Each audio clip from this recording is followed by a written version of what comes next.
Didier Porte, vous êtes reporter, chroniqueur, biberonné, on peut dire, à l'esprit Charlie.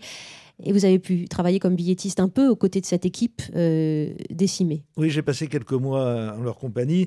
Moi, je suis surtout un fan de la première période de Charlie Hebdo. Hein. C'est ma génération, pas 68 ardes. Donc, c'était l'époque du professeur Choron, de la grosse provoque. Ces gars-là, c'était pas des idéologues, c'était des dessinateurs de femmes à poil, de dessins un peu grossiers, dans la tradition gauloise. C'était des anards, des libertaires. Et c'est vrai que de les voir terminer leur vie dans un bain de sang, c'est absolument impossible à concevoir.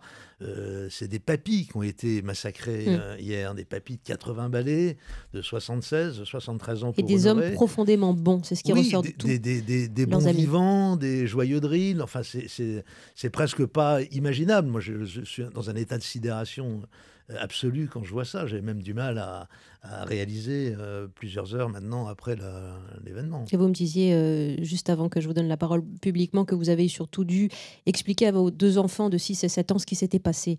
Et ça c'est tragique. Oui, et il y a une vraie inquiétude chez l'aîné qui a 7 ans, Virgile, et c'est vrai qu'aller lui expliquer ce que ces gamins ont fait, là, parce que c'est aussi des gamins qui ont perpétré ce massacre, c'est des enfants perdus. Hein.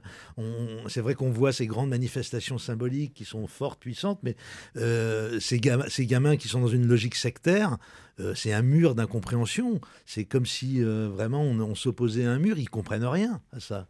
C'est ça qui est terrible. C'est-à-dire toute cette démonstration d'unité nationale, elle s'oppose finalement à des gens qui sont programmés comme effectivement comme des machines.